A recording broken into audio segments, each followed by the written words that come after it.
Hello friends, welcome to Rama's vlog. நாம் இன்னைக்கு இந்த வீடியோவில் என்ன பார்க்க போகிறோம்னா, என்னோட ஃபுல் டே ரொட்டீன் தான் பார்க்க போகிறோம். மார்னிங்லேருந்து ஈவினிங் வரைக்குமே என்னோட ஒவ்வொரு ஆக்டிவிட்டீஸ், நான் என்னெல்லாம் எப்படியெல்லாம் லஞ்ச் வந்து பேக் பண்ணுறேன் அப்படிங்கிறத இந்த வீடியோவில் பார்க்கலாம். இப்போ டைம் பார்த்தீங்கன்னா 7:30 ஆகுது. ஸோ வந்து பாப்பாலாம் ஸ்கூலுக்கு போயிட்டாங்க. அவங்க போன பிறகு தான் நான் வந்து காஃபி சாப்பிடுவேன். ஸோ காஃபி வந்து செய்கிறதுக்கு நான் வந்து பால் வந்து எடுத்துட்ருக்கேன். நான் யூஸ் பண்ணுறது பார்த்தீங்கன்னா ஃபார்ம் ஹவுஸ் அப்படின்ற மில்க்கு. இந்த மில்கெல்லாம் எல்லாமே பாஸ்டரைஸ்டு மில்க் தான். இது ரொம்ப நேரம் நம்ம கொதிக்க வைக்கணும் தேவையில்லை. ஒரு கொதி விட்டாலே நம்ம வந்து போதும். நம்ம வந்து காஃபியோ இல்லைனா டீயோ போட்டுக்கலாம். மார்னிங்கே வந்து லஞ்ச் வந்து ப்ரிப்பேர் பண்ணிடுவேன். அதுக்கு வந்து இன்றைக்கி வந்து பாகக்காய் குழம்பு செய்ய போகிறேன். காரக்குழம்பு ஸ்டைலில் ரொம்ப சூப்பராக இருக்கும். அதுக்கு தேவையான இன்க்ரீடியன்ஸ்லாம் எடுத்து வச்சுருக்கேன். பாகக்காவையும் பார்த்தீங்கன்னா நல்லா கழுவிட்டு இந்த மாதிரி ரவுண்ட் ஷேப்பில் கட் பண்ணிவிட்டு கொஞ்சோண்டு எண்ணெய் ஊற்றி கொஞ்சம் உப்பு சேர்த்து இந்த பாகக்காவை நல்லா வதக்கிக்கலாம். அப்படி வதக்கும் போது உங்களுக்கு அந்த கசப்பு தன்மை இருக்காது. குக்கரில் உருளைக்கிழங்கு வேக வச்சு எடுத்திருக்கேன். இது வந்து ஒரு சைட் டிஷ் ரெசிபி, அந்த சூப்பராக இருக்கும் பாகக்காய் குழம்புக்கு. இப்போ குழம்பு செய்ய ஆரம்பிச்சிடலாம். இதுக்கு வந்து நீங்கள் இந்த பாகக்காய் காரக்குழம்பு, புளிக்குழம்பு எல்லாத்துக்குமே நீங்கள் நல்லெண்ணெயில் தான் செய்யுங்க, ரொம்ப சூப்பராக இருக்கும். இப்போ எண்ணெய் சூடான பிறகு 1/2 டீஸ்பூன் அளவுக்கு கடுகு உளுந்த பருப்பு சேர்த்துக்கலாம். வெந்தயம் வந்து கொஞ்சோண்டு சேர்த்துக்கலாம். சீரகம் வந்து 1/4 டீஸ்பூன் அளவுக்கு சேர்த்துக்கலாம். இதெல்லாம் சேர்த்துட்டு நல்லா பொரியட்டும். அந்த பொரியும் போது உங்களுக்கு நல்ல ஃப்ளேவரும் கிடைக்கும். இப்போ இதில் வந்து பூண்டு சேர்த்துக்கலாம். நான் ஒரு 10 பல் பூண்டு வந்து எடுத்து வச்சுருக்கேன், அதையும் சேர்த்துக்கலாம்.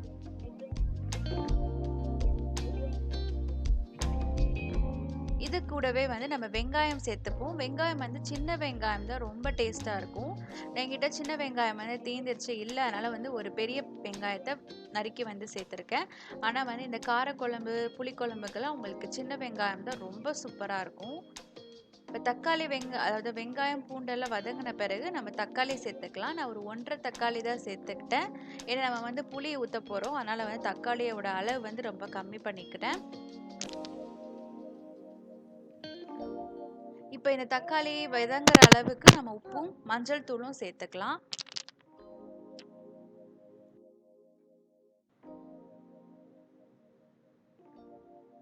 இந்த தக்காளி வெங்காயம் பூண்டு எல்லாம் நல்லா வதங்கின பிறகு குழம்பு மிளகாய்த்தூள் 1 டேபிள் ஸ்பூன் அளவுக்கு சேர்த்துக்கோங்க. அப்படி குழம்பு மிளகாய்த்தூள் இல்லாட்டி வந்து நீங்கள் மல்லித்தூளும் மிளகாய்த்தூளும் ரெண்டும் மிக்ஸ் பண்ணி நீங்கள் சேர்த்துக்கலாம்.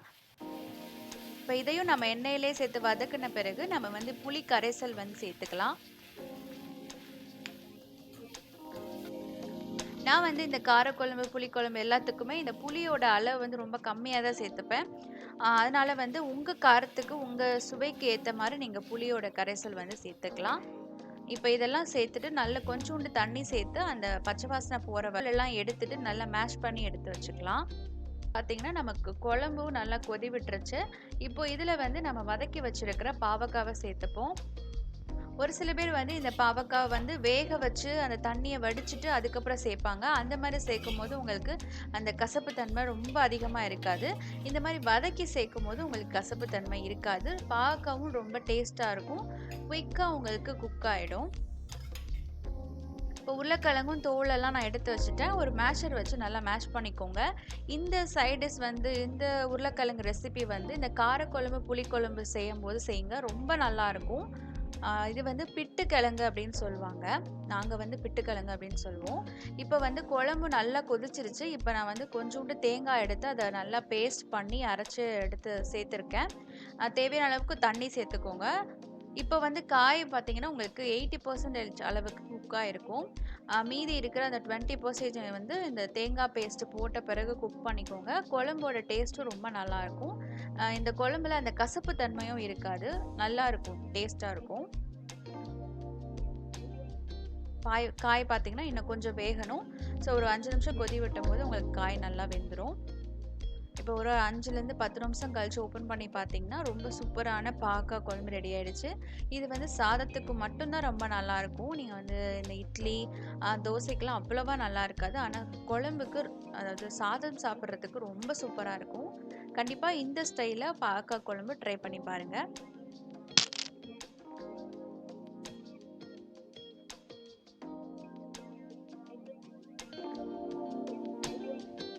அந்த பிட்டுக்கிழங்கு அதை செய்ய போகிறோம். அதுக்கு ஒரு பேனில் கொஞ்சோண்டு எண்ணெய் சேர்த்துக்கோங்க.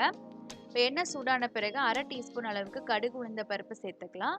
இது ரொம்ப சிம்பிளாக செய்யக்கூடிய ஒரு உருளைக்கிழங்கு பொரியல் டைப்பில் தான் இருக்கும். காரத்துக்கு ஏற்ப பச்சை மிளகாய் சேர்த்துக்கோங்க. கொஞ்சோண்டு பெரிய வெங்காயம் சேர்த்துக்கலாம். இந்த ரெசிபிக்கு பார்த்தீங்கன்னா பச்சை மிளகா சேர்த்துக்கிட்டா தான் ரொம்ப டேஸ்ட் நல்லாயிருக்கும். வர மிளகால அந்த டேஸ்ட் வந்து உங்களுக்கு வராது. அதனால் பச்சை மிளகா வந்து சேர்த்துக்கோங்க. கருவேப்பிலை கொஞ்சம் சேர்த்துட்டு இது எல்லாத்தையும் நல்லா டாஸ் பண்ணிக்கலாம். இது வந்து நல்லா அந்த வெங்காயம் அந்த பச்சை மிளகாலாம் நல்லா வேகட்டும், நல்லா வதங்கி வரட்டும். அந்த அளவுக்கு நம்ம வதக்கி எடுத்துக்கலாம். இப்போ இதில் வந்து நான் கடலைப்பருப்பு சேர்க்க மறந்துட்டேன். அதனால் வந்து வெங்காயம் சேர்த்த பிறகு சேர்க்குறேன். ஆனால் நீங்கள் செய்யும்போது கடலைப்பருப்பு வந்து கடுகுளுந்து கூடவே சேர்த்துக்கோங்க. பெருங்காயத்தூள் வந்து கொஞ்சம் நிறையாவே சேர்த்துக்கலாம். ஒரு 1/4 டீஸ்பூன் அளவுக்கு சேர்த்துக்கலாம். ஏன்னா நம்ம உருளைக்கிழங்கு செய்ய போகிறோம். ஸோ அதனால் அந்த கேஸ் ப்ராப்ளம்லாம் வரும். அதனால் பெருங்காயத்தோட அளவும் கொஞ்சம் நிறையாவே எடுத்துக்கட்டும். அந்த கடலைப்பருப்பு நல்லா வேகிற வரைக்கும் நல்லா வதக்கிக்கலாம். இப்போது இதில் வந்து நான் அந்த வெங்காயம் எல்லாம் நல்லா வதங்கிருச்சு. இப்போ வந்து நம்ம உருளைக்கிழங்க சேர்த்துப்போம். நல்லா அந்த மேஷ் பண்ணி வச்சிருக்கிற உருளைக்கிழங்க சேர்த்துக்கோங்க.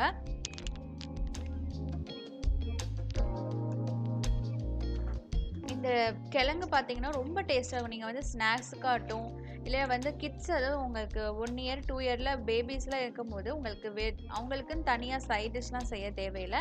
இந்த மாதிரி இந்த உருளைக்கிழங்கு இந்த மாதிரி டைப்பில் செய்யும்போது இதையே நீங்கள் பிசைஞ்சு நாங்கள் இந்த சாப்பாடில் பிசைஞ்சு ஊட்டிக்கலாம். ரொம்ப சூப்பராக இருக்கும். உப்பு வந்து சேர்த்துக்கோங்க. நீங்கள் உருளைக்கிழங்கு வேகும் போதே உப்பு சேர்த்துக்கலாம். இல்லைனா இந்த மாதிரி வதக்கும் போது உப்பு சேர்த்து நல்லா வந்து மிக்ஸ் பண்ணிக்கலாம். இது கடைசியாக நம்ம சேர்க்க போகிறது தேங்காய் பூவும் நல்ல ஒரு டேஸ்ட்டு கொடுக்கும் இந்த பிட்டுக்கிழங்குக்கு. அதனால் தேங்காய் பூ சேர்த்துக்கோங்க. இது ஒரு சில பேர் வந்து சில்லி பவுட்ரு யூஸ் பண்ணி செய்வாங்க. அதுவும் ரொம்ப டேஸ்ட்டாக தான் இருக்கும். நீங்கள் அந்த டைப்லையும் நீங்கள் செஞ்சு பார்க்கலாம். இந்த சைட் டிஷ் வந்து உங்களுக்கு காரக்குழம்பு புளிக்குழம்புக்கு மட்டும்தான் நல்லாயிருக்கும். மற்ற எந்த குழம்புக்கும் இந்த சைட் டிஷ் வந்து உங்களுக்கு சூட்டபிள் ஆகாது. இப்போ நான் எல்லாம் ரெடி பண்ணிட்டேன். என் ஹஸ்பண்ட்க்கு வந்து லஞ்ச் வந்து பேக் பண்ணியும் ரெடி பண்ணிட்டேன். சாதம், குழம்பு, அப்புறம் பார்த்தீங்கன்னா இந்த பிட்டுக்கிழங்கு. ஸோ இதை ரெடி பண்ணி இதை நான் வந்து லஞ்ச் பேக் பண்ணி எடுத்து வைக்க போகிறேன்.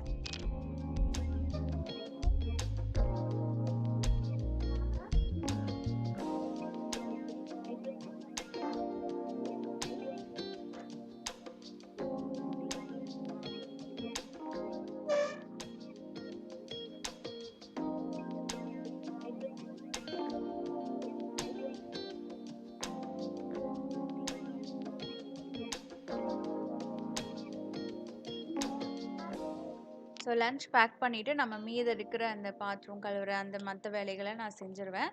ஸோ இப்படி தான் வந்து என்னோடய நார்மலான மார்னிங் ரொட்டீன் வந்து இப்படி தான் இருக்கும். ஈவினிங் பார்த்தீங்கன்னா நாங்கள் வந்து ஒரு இந்தியன் ஸ்டோர் போனோம். எங்கள் அப்பார்ட்மெண்ட்டுக்கு பக்கத்தில் இருக்க இந்தியன் ஸ்டோர். இது வந்து அம்பிகா ஸ்டோர்னு சொல்லுவாங்க. இங்கே வந்து இங்கே லிட்டில் இண்டியா அந்த மாதிரியான பெரிய கடைகளும் இருக்கும். அதாவது பெரிய ஷாப்பிங் மால்லே நீங்கள் காய்கறிகள் வாங்கலாம். ஆனால் வந்து இந்த மாதிரி சின்ன சின்ன இந்தியன் ஸ்டோர்ஸ் வந்து நிறைய இருக்கும்.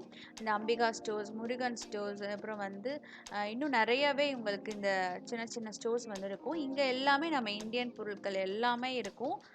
அதை நம்ம வாங்கிக்கலாம். ஸோ வந்து எந்த நாளில் உங்களுக்கு ஃப்ரெஷ்ஷாக கிடைக்கும் அப்படின்றத நீங்கள் பார்த்து வச்சுக்கோங்க. பக்கத்தில் இருக்கிற கடைகளுக்கு போய் அந்த நாளில் நீங்கள் போய் வாங்குனீங்கன்னா உங்களுக்கு கீரை எல்லாமே உங்களுக்கு ரொம்பவே ஃப்ரெஷ்ஷாக இருக்கும்.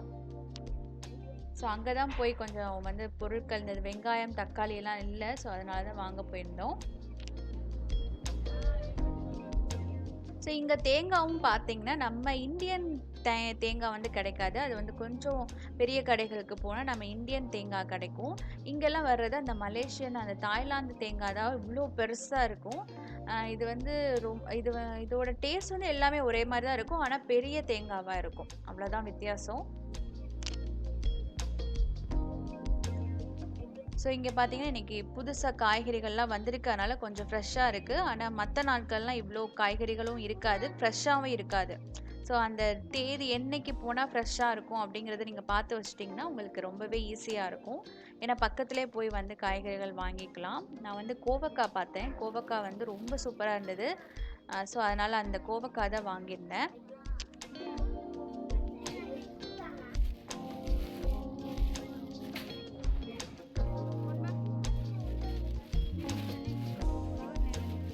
தக்காளியும் பார்த்தீங்கன்னா நல்லா நல்ல ரெட்டாக இருந்தது, நல்லா பழுத்த தக்காளியாக இருந்தது. ஸோ அதுவும் வாங்கிட்டேன். என் பொண்ணு தான் ஹெல்ப் பண்ணாங்க, அவங்க கவர் பிடிச்சிட்டாங்க.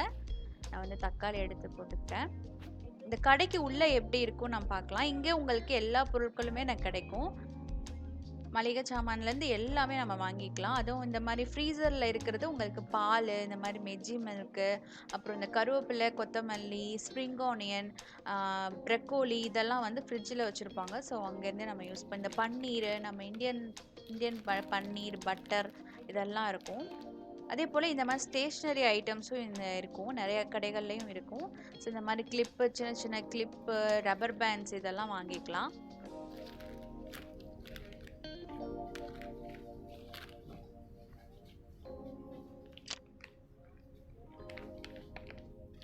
ஸோ இது மட்டும் கிடைக்காது, நமக்கு இந்த மேக்கப்கான ஐட்டம்ஸ், அந்த பஃப்பு, அப்புறம் வந்து அந்த க்ரீம் எடுத்து யூஸ் பண்ணுற அந்த பஃப்பெல்லாம் இருக்கும்.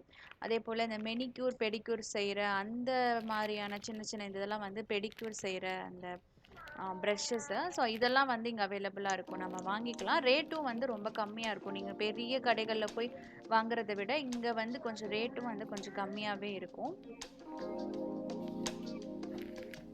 ஸோ இவ்வளோ தான். நான் வந்து இந்த பவுடர் பஃப் மட்டும் இல்லை, ஸோ அதுதான் வந்து எடுத்துக்கிட்டேன். இவ்வளோ தான். இந்த கடைகளில் இந்த மளிகை சாமான்லாம் இருக்கும், அரிசி எல்லாமே இங்கே இருக்கும், நம்ம வாங்கிக்கலாம். இதை நாங்கள் முடிச்சுட்டு பில்லெல்லாம் பே பண்ணிவிட்டு நாங்கள் வீட்டுக்கு கிளம்பிட்டோம்.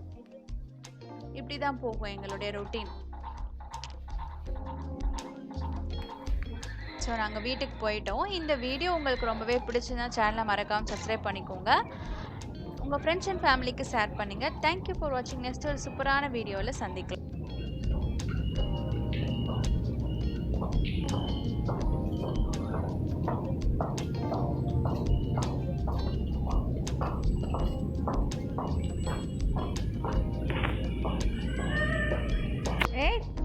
दर्शिका वेट मासे